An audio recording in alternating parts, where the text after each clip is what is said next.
기도하겠습니다. 전능하사 천지를 만드신 하나님 아버지를 내가 믿사오며 그 외아들 우리 주 예수 그리스도를 믿사오니 이는 성령으로 잉태하사 동정녀 마리아에게 나시고 본디오 빌라도에게 고난을 받으사 십자가에 못 박혀 죽으시고 장사한 지 사흘 만에 죽은 자 가운데서 다시 살아나시며 하늘에 오르사 전능하신 하나님 우편에 앉아 계시다가 거기로부터 산 자와 죽은 자를 심판하러 오시리라. 성령을 믿사오며 거룩한 공교회와 성도가 서로 교통하는 것과 죄를 사하여 주시는 것과 몸이 다시 사는 것과 영원히 사는 것을 믿사옵나이다. 아멘. 하나님 아버지 감사합니다. 이렇게 지난밤도 지켜주시고 오늘 또 우리의 생명을 연장해 주시고 오늘 또 주님의 거룩한 전에 불러주시니 감사합니다. 하나님 아버지, 오늘 또 이 새벽에 하나님을 예비합니다. 예배하는 저희들 영과 진리로 예비하게 도와주시옵소서. 예배를 기쁘게 받으시고 흠양하여 주옵소서. 이 시간 우리에게 임재하여 주시고 우리를 만나 주시고 우리에게 말씀해 주시고 우리와 교제하여 주옵소서. 말씀을 들을 때 깨달을 수 있는 지혜를 허락하여 주시고 우리의 영의 귀가 열리고 마음이 옥토가 되게 하여 주옵소서. 예수님의 이름으로 기도합니다. 아멘. 오늘 은혜 받으실 말씀은 유다서 1장 5절로 10절까지입니다. 유다서 1장 5절로 10절까지 말씀을 다 같이 봉독하겠습니다. 너희가 본래 모든 사실을 알고 있으나 내가 너희로 다시 생각나게 하고자 하노라. 주께서 백성을 애굽에서 구원하여 내시고 후에 믿지 아니하는 자들을 멸하셨으며 또 자기 지위를 지키지 아니하고 자기 처소를 떠난 천사들을 큰 날의 심판까지 영원한 결박으로 흑암에 가두셨으며 소돔과 고모라와 그 이웃 도시들도 그들과 같은 행동으로 음란하며 다른 육체를 따라가다가 영원한 불의 형벌을 받음으로 거울이 되었느니라.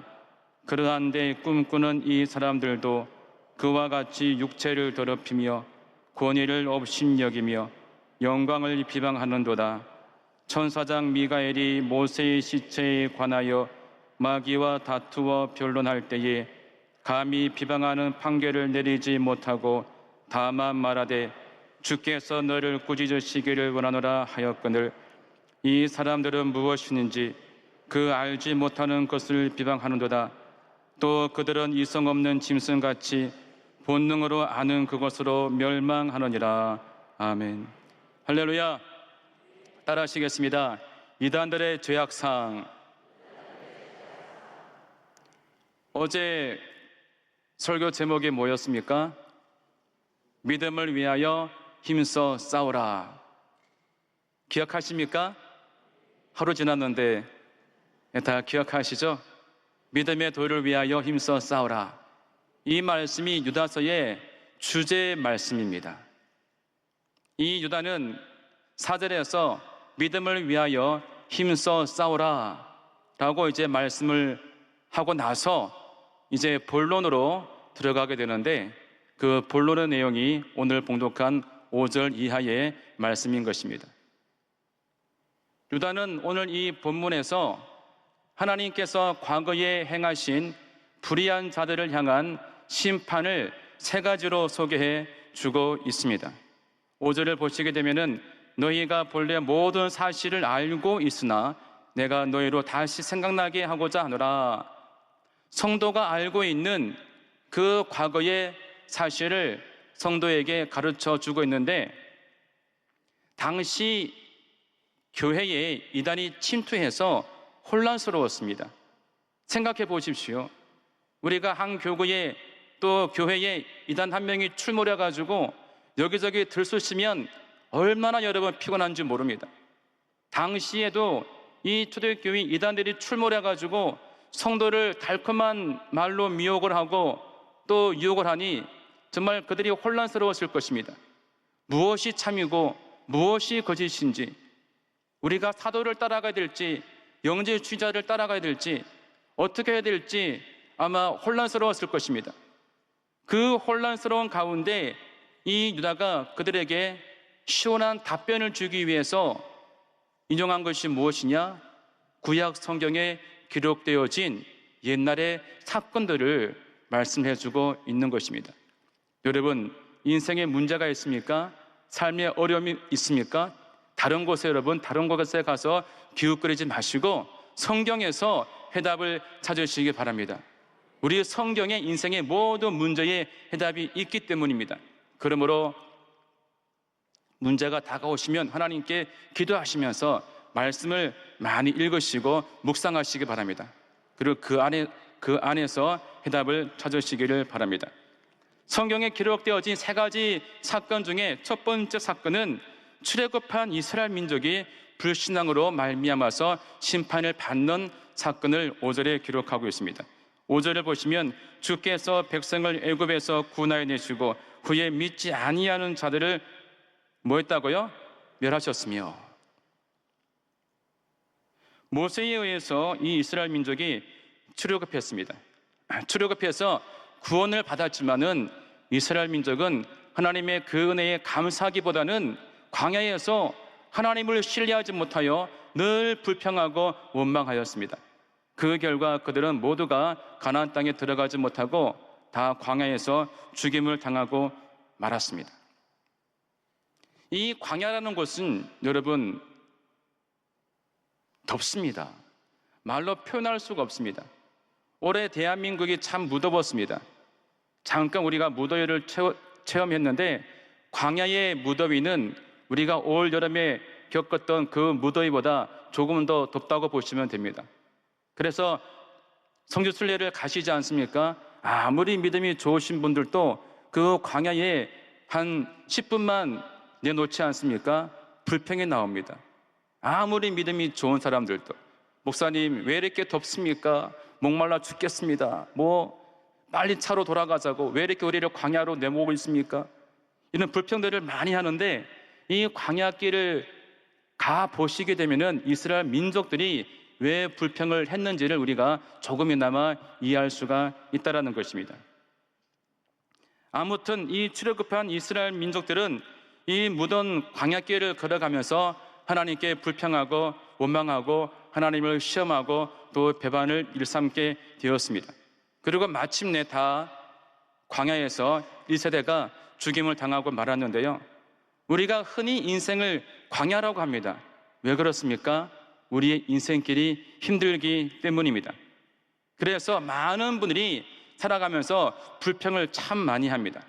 하지만 우리가 불평하지 말고 늘 감사해야 될 이유가 어디 있습니까? 우리 성도님들은 죄로 말미암아 죽었던 자가 하나님의 은혜로 말미암아 구원을 받았기 때문입니다. 즉 천국을 소유하게 되었기 때문입니다. 그 말은 우리가 죽으면 지옥 가지 않고 저 영원한 하늘나라로 다 가게 되었기 때문입니다. 그러므로 우리의 인생살이가 광야같이 힘들고 어려워도 우리가 늘 감사해야 되는 것은 우리가 구원받았기 때문인 것입니다. 우리가 하나님의 은혜로 말미암아서 구원을 받았을지라도 우리가 그 은혜에 감사하지 못하고 늘 불평하고 원망한다면 이스라엘 민족이 광야에서 다 죽임을 당했던 것처럼 우리들도 하나님의 심판을 피할 수가 없다라는 것입니다. 그러므로 늘 절대 긍정의 믿음을 가지고 절대 감사하며 살아가시기를 바랍니다. 두 번째는 천사들이 타락하여 심판받은 사건을 소개하고 있습니다. 6절을 보시게 되면은 또 자기 지위를 지키지 아니하고 자기 처소를 떠난 천사들을 큰 날의 심판까지 영원한 결박으로 흑암에 가두셨으며, 자신의 위치를 망각하고 하나님 앞에서 교만해서 심판을 받은 천사들에 대한 이야기를 하고 있습니다. 이 천사들은 하늘의 존재로서 야훼를 섬기고 찬양을 맡았던 그러한 자들입니다. 그런데 그러한 자들이 자기의 본분과 지위를 잊어버리고 하나님 앞에서 잘난 척을 하고 교만을 떨게 되었던 겁니다. 그리고 하나님을 대적하기까지 이르게 되었던 겁니다. 그래서 그들은 심판을 받게 되었는데 흑암에 갇히는 심판을 받게 됩니다. 6절을 보시게 되면은 큰 날의 심판까지 영원한 결박으로 흑암에 가두었으니 라고 말하고 있습니다. 큰 날의 심판이라는 것은 우리 예수님께서 재림하시는 마지막 심판의 때를 의미하고 있는데, 그때까지 이 하나님을 대적한 이 마귀들은 지금 흑암에 들어가서 흑암에서 지금 갇혀 있다라는 것입니다. 이렇게 천사들의 타락은 한마디로 교만에 기인한 것이었습니다. 그래서 이 교만은 하나님을 대적하는 이였고, 그래서 하나님으로부터 진노를 받아가지고 추방을 받게 되었고, 나중에는 심판을 받게 되었던 것입니다. 유다가 이렇게 타락한 천사의 이야기를 제시를 하고 있는 것은 왜 그러겠습니까? 하나님의 큰 사랑을 잊고 또 특별한 사명을 수행하는 천사들일지라도 그들이 하나님 앞에서 교만하고 불순종했을 때 심판을 받은 것처럼 이단들은 물론이고 구원받은 성도일지라도 하나님 앞에서 우리가 교만하고 불순종하면은 이와 같은 무서운 심판을 받게 된다는 것입니다. 여러분, 그러므로 절대로 교만하지 마시고 늘 겸손하시고 하나님 말씀에 순종하며 살아가시기를 바랍니다. 사울 왕을 보십시오. 이스라엘 초대왕으로 하나님께 택함 받은 왕이었습니다. 그러한 사울 왕이 교만하자 하나님은 그를 버리게 되었고, 나중에 그의 결국은 비참한 최후였습니다. 비참한 죽음이었습니다. 하나님은 교만한 자를 절대 사용할 수가 없는 것입니다. 세 번째 사건은 소돔과 고모라가 음란으로 불심판을 받은 사건입니다. 7절을 함께 우리 읽어보도록 하겠습니다.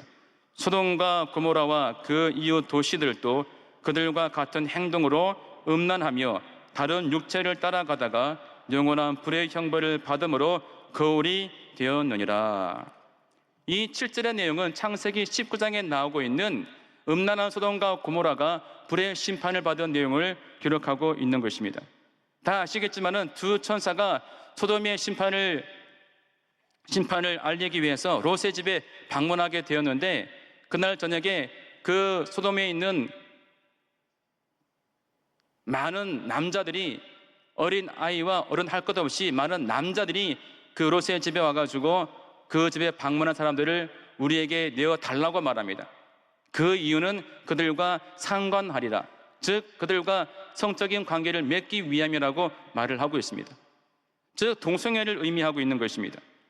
7절을 보시게 되면 다른 육체를 따라가다가, 이 말이 무슨 말이냐, 정상적인 남녀 사이의 그런 관계를 말하는 것이 아니라 비정상적인 동성애 또는 동물들과의 관계, 이런 관계를 의미하고 있는 겁니다. 그만큼 당시 소돔과 고모라가 얼마나 성적으로 문란했는지를 잘 보여주고 있는 단어인 것입니다.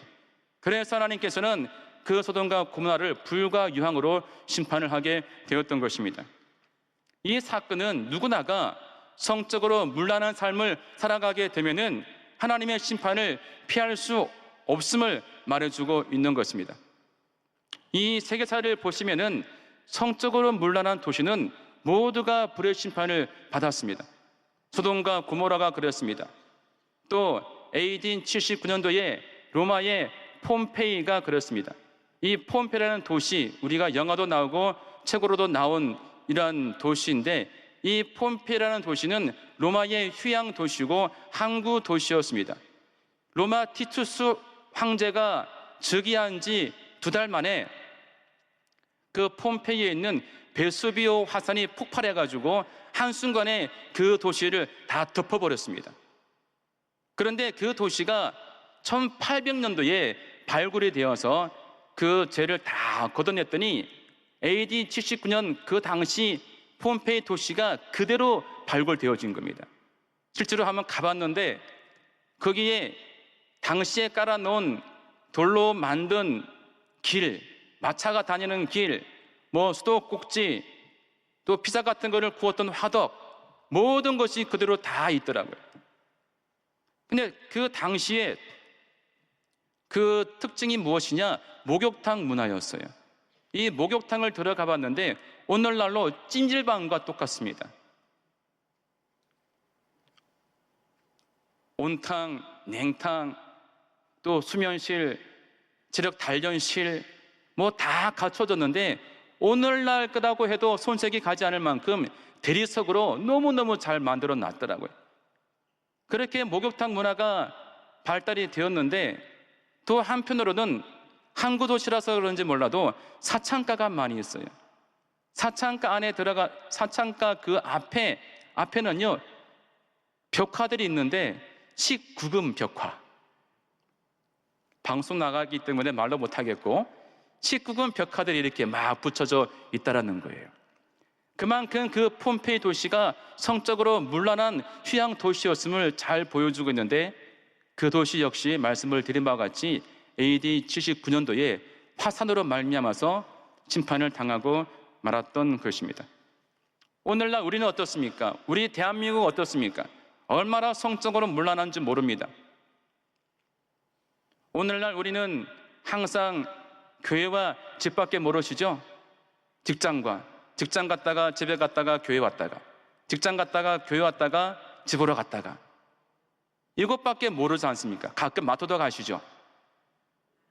근데 믿지 않는 분들은요 갈 때가 또 더 많은가 보더라고요.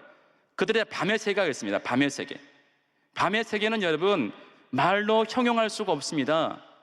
모르는 것이 낫습니다. 가끔씩 TV를 통해서 이거 막 보지 않습니까? 정말 이 사회가 얼마나 음란하고 타락했는지 모릅니다. 오늘날 우리가 흔히 핸드폰과 인터넷 보십시오. 얼마나 음란한 사진과 영상이 많이 뜹니까?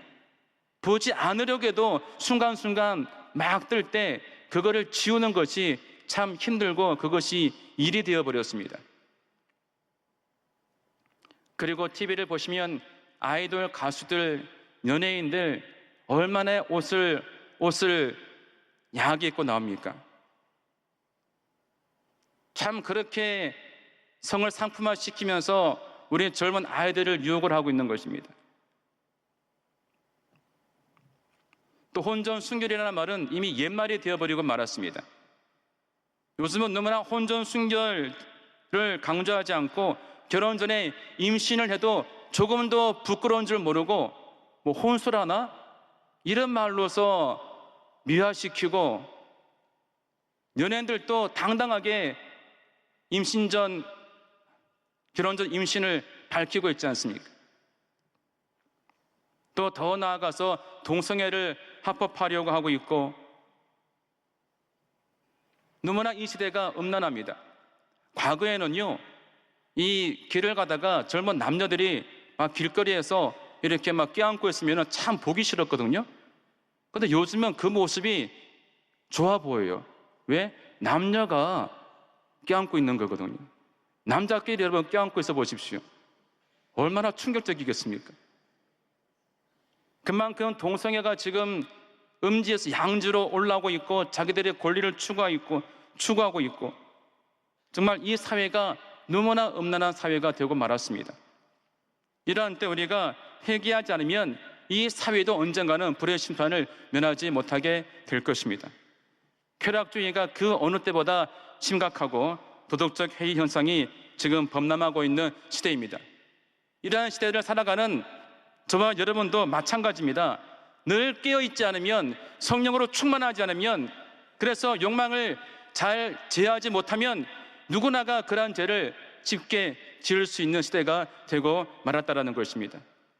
그러므로 늘 깨어서 기도하고 성령으로 충만해서 거룩한 삶을 다 살아가시기를 주님의 이름으로 축원드립니다.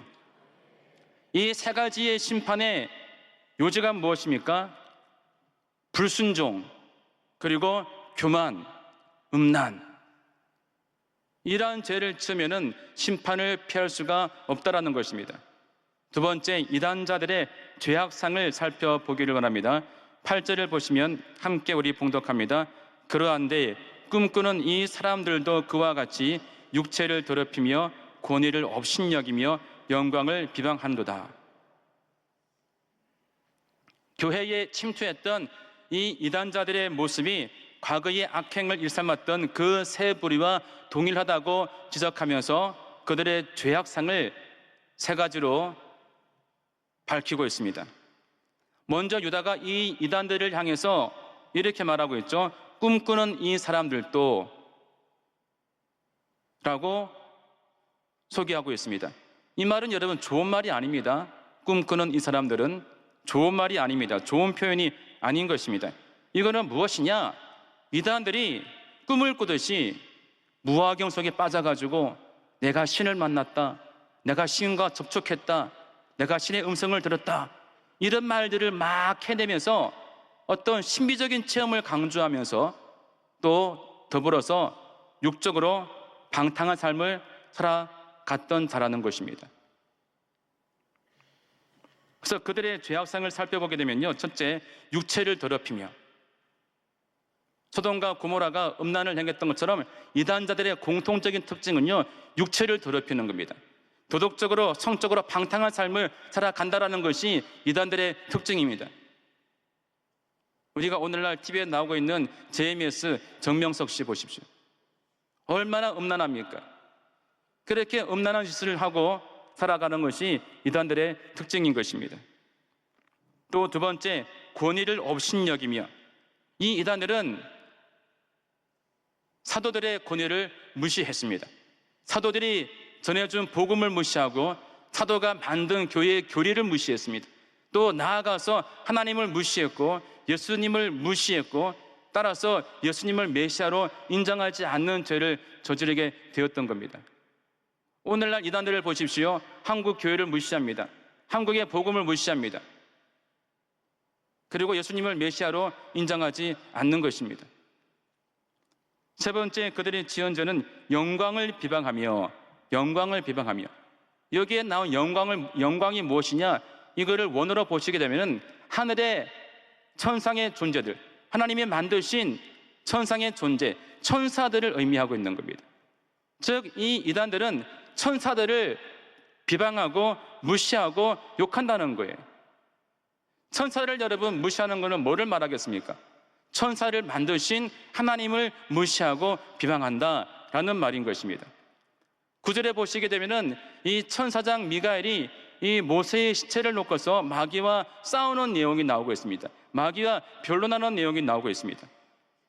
그럴 때 이 미가엘 천사장이 마귀와 싸우면서 그를 비방하거나 욕하지 아니하고 뭐라고 말을 하느냐? 주께서 너를 꾸짖기를 원한다. 이게 무슨 말입니까? 하나님께서 너를 심판하기 원한다. 천사장 미가엘이지만 마귀와 싸울 때 절대로 그 마귀를 욕하지 않고 비방하지 않고 하나님께 그의 모든 심판을 맡겼던 것입니다. 왜 그렇겠습니까? 마귀도 하나님께서 만드신 존재이기 때문에. 그래서 이 미가엘이 마귀를 비방하지 않았던 겁니다. 그런데 천사장 미가엘도 이 마귀를 비방하지 않았는데, 이 이단들은 하늘의 거룩한 존재, 천상의 존재, 마귀들을 비방하고 멸시한다는 거예요. 이 말은 무슨 말입니까? 말씀을 드린 바와 같이 천사를 만드신 하나님을 비방하고 모욕하는 행위라는 것입니다. 이렇게 이단들이 왜 천상의 존재인 천사들을 비방했을까? 그것은 천사의 존재를 몰랐기 때문에, 즉 그들이 무지했기 때문에. 이단들의 특징은요, 자기가 알고 있는 것만 이해하려고 합니다. 바꿔 말해서 자기들이 이해하지 모르는 것들은 비방하고 멸시했습니다. 10절에 그 말씀이 있습니다. 함께 봉독합니다. 이 사람들은 무엇이든지 그 알지 못하는 것을 비방하는도다. 알지 못하는 것을 비방한다. 자신들이 이해하지 못하는 것은 무턱대고 비방하고 비판하는 거예요. 그래서 그러한 어떤 이단들의 행위를 뭐라고 비유하고 있느냐? 이성 없는 짐승같이 본능으로 행한다. 이성 없는 짐승같이 본능으로 행한다. 그들은 이렇게 늘 본능과 충동에 휩싸여 가지고 자기들이 모르는 것은 무조건 비판하고 비방을 했던 것입니다. 즉 성령에 거하지 아니하고 영에 거한 자들이었기 때문에 영적인 세계를 그들은 잘 이해를 못했습니다. 따라서 영적인 세계를 잘 이해를 하지 못했기 때문에 당연히 영적인 것들, 천사라든지 이런 것들을 비방하는 실수를 저지르게 되었고, 그것은 결국 그들 스스로 심판을 자초하는 일이라고 유다는 기록하고 있는 것입니다. 혹시 여러분들은 자신의 무지함으로 말미암아서 자신이 이해하지 못한다고 해가지고 하나님의 일에 대해서, 교회 일에 대해서 비판하고 비방한 적은 없습니까? 사람들은 흔히 자신들이 아는 것만 보인다고 자기들이 아는 것만 행하려고 하고, 자기들이 알지 못하는 것, 이해 못하는 것은 비판하고 비방하는 경우가 참 많이 있습니다. 여러분, 내가 모르는 것일지라도, 이해를 못하는 것일지라도 절대로 비방하지 마시고 비판하지 마시기 바랍니다. 그러므로 우리가 비방하고 비판하기 전에 내 자신이 그거를 이해하지 못하고 있는 건 아닌지 자신을 먼저 한번 돌아보시기를 바랍니다. 우리가 교회에서 주일을 할 때 가장 좋은 것은요, 늘 깨어서 기도하고 말씀으로 충만하고 하나님의 그 말씀을 통해 하나님의 뜻을 알고, 뜻을 바르게 알고 우리가 순종하는 것이 중요합니다. 많은 분들이 이러십니다. 기도해보고 제가 새벽에 기도하는데 이런 마음을 주셨습니다 라는 분들이 종종 있어요. 그런데 성령은 한 분이지 않습니까? 그러면 그 공동체에 똑같은 마음을 품어야 되는데 서로가 달라요. 근데 다 기도하시는 분들이고 하는 말이 새벽에 기도하는데 하나님이 이런 마음을 주셨어요 라고 자기의 받은 것을 나누는데 다릅니다. 다른 경우 종종 있습니다. 그럼 누군가는 한 명은 여러분 가짜지 않습니까? 우리가 여러분 조심해야 되는 거예요. 그래서 여러분, 교회에서 우리가 자신의 무지로 인해서 죄를 지을 수 있기 때문에 가장 좋은 것은요, 교회의 권위와 말씀에 순종하는 것입니다. 내가 잘 이해가 되어지지 않고 납득이 되지 않아도 교회의 권위와 교회의 말씀에 우리가 순종하는 것이 제일 안전한 길임을 기억하시기를 바랍니다. 잠언 14장 12절에 말씀합니다. 어떤 길은 사람이 보기에 바르나 필경은 사망의 길이니라. 아주 중요한 말씀입니다. 우리가 교회에서 살아갈 때 모두가 옳다라고 여기고 살아가는데 필경은 사망의 길이라고 말하고 있는 것입니다. 그러므로 내가 가는 이 길이 반드시 바른 길이라고 자부하지 마시고 하나님 말씀에 비추어서 정말 기도해 보시고 정말 하나님께서 원하시는 뜻인지 아닌지 분명히 그 길을 분별하시고 나가시기를 주님의 이름으로 축원드립니다. 기도하시겠습니다. 하나님 아버지, 감사합니다. 오늘도 함께 말씀을 나누었습니다.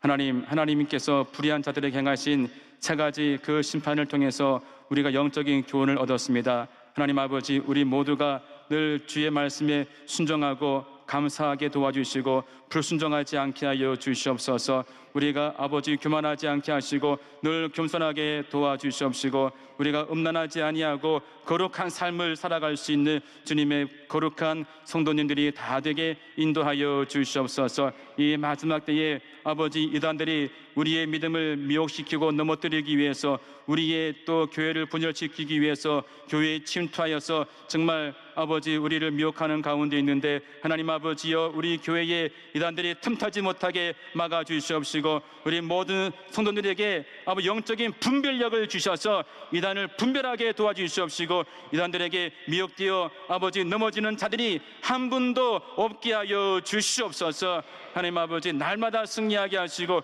주님 오시는 그날까지 우리의 믿음을 잘 지켜서 최후의 승리를 거둘 수 있는 주님의 거룩한 백성들이 다 되게 하여 주시옵소서. 하나님 아버지, 오늘 또 여러 가지 많은 문제를 가지고 왔습니다. 다 주님께 믿음으로 내어 맡깁니다. 하나님 아버지, 우리의 마음과 형편을 아시는 주님께서 우리의 모든 문제를 해결하여 주옵소서. 응답하여 주옵소서. 모든 것이 합력하여서 선을 이루게 도와주시고 아름다운 주님의 뜻만이 온전히 이루어지게 하여 주옵소서. 아픈 자 병든 자 있습니까? 오늘 이 새벽에 하나님의 권능의 손으로 안수하시고 어루만져 주셔서 깨끗이 고침받고 하나님께 영광 돌리게 하여 주옵소서. 마음에 늘 기쁨이 넘치게 하시고 입술에 감사와 찬송이 넘쳐나게 하여 주옵소서. 사업장에 직장에 복을 주시고 재물 얻을 능력을 주셔서 손을 대는 일들마다 잘 되고 형통하게 하여 주옵소서. 가정에 복을 주시고 장막에 복을 주시고 자녀가 잘 되고 후손이 강성하여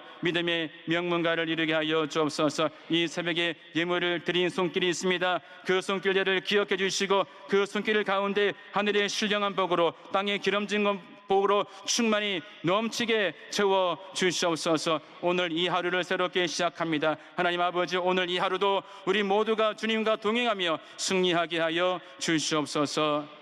예수님의 이름으로 기도합니다. 아멘.